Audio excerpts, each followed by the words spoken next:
शारदा पादपङ्कजस्तोत्रम्। मातस्वत्पदपङ्कजं कल्यतां चेतोऽम्बुजे सन्ततं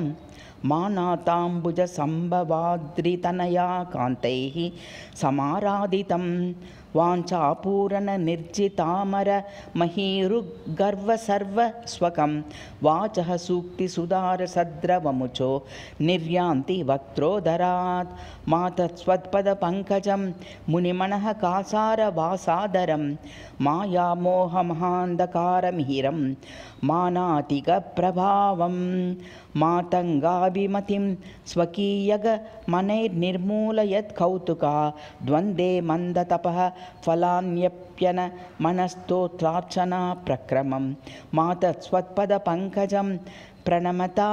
मानन्दवारान्निदे राकाशारद पूर्णचन्द्रनिकरं कामाहि पक्षीश्वरं वृन्दं प्राणभृतां स्वनां वदतात्मत्यादरात् सत्वरं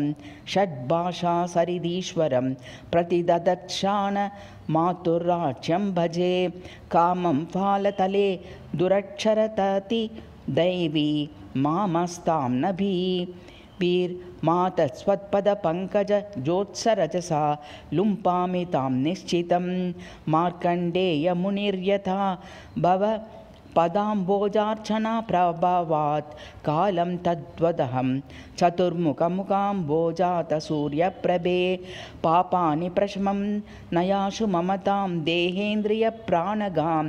कामादीनपि वैरिणो दृढतरान् मोक्षाद्विघ्नप्रदान्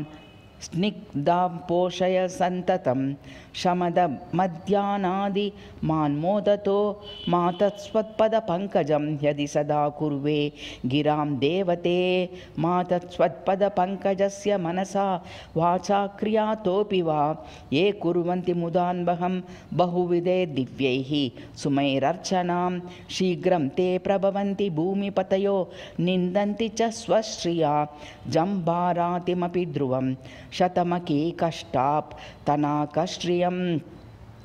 मातस्वत्पदपङ्कजं शिरसि ये पद्माटवी मध्यत चन्द्राभं प्रविचिन्तयन्ति पुरुषाः पीयूषवर्ष्यन्यहं ते मृत्युं प्रविजित्य रोगरहिताः सम्यक् दृढाङ्गाश्चिरं जीवन्त्येव मृणालकोमलवपुष्मन्तः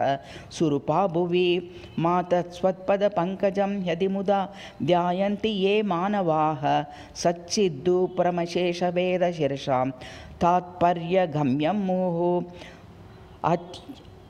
अत्यागेऽपि तनोरखण्डपरमानन्दवहन्तः सदा सर्वं विश्वमिदं विनाशितरसा पश्यन्ति ते पूरुषाः।